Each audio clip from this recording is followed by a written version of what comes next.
हमारे आसपास 3 किस्म के लोग होते हैं जिनके साथ हमारा रिश्ता होता है, जिनके साथ हम जुड़े रहते हैं। नंबर 1 ऐसे लोग जिनके साथ हमारा इस्लाम की बिना पर या जो आसपास के लोग होते हैं इनके साथ हल्का फुल्का जो है वो ताल्लुक़ होता है। नंबर 2 हमारे हमसाया, और नंबर 3 और जो सबसे ज़रूरी और सबसे अहम है वो हमारे रिश्तेदार हैं जिनको खूनी रिश्तेदार कहा जाता है।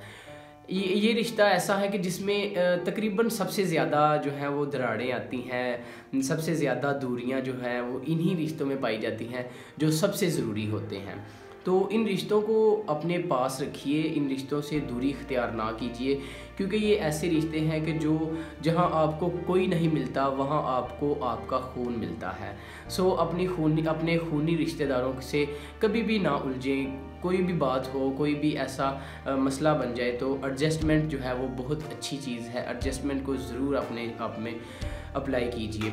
2 बातें जो हैं वो आपको बताने लगा हूँ। वीडियो को देखना या बात को सुनना मकसद नहीं, बल्कि इसको अपनी ज़िंदगी में अप्लाई करना मकसद है। आप एक भी बात पर अमल कर लेंगे तो आपको फ़ायदा होगा, आपका मकसद जो है वो पूरा हो जाएगा। कभी भी ऐसा ना कीजिए कि आप किसी से मिले हैं और वापस जब वो बंदा चला गया तो आप उसके बाद जाने के बाद उसको बातें करने लग जाते हैं। जब ऐसा होता है ख़ानदान में, 2 घरों में ऐसा होता है कि एक मिलने के बाद वो जो है वो अपने घर वापस आकर एक दूसरे को बातें करना शुरू कर देते हैं कि वो फ़लाँ बंदा ऐसा है, वो ऐसा है, वो फ़लाँ बंदा जो है वो ये गलत काम करता है, वो इस तरह से गलत काम करता है। तो ऑटोमेटिकली आपका दिमाग जो है वो उस रिश्तेदार को, उस आपके करीबी दोस्त को, खूनी रिश्तेदार को आपसे दूर कर देता है।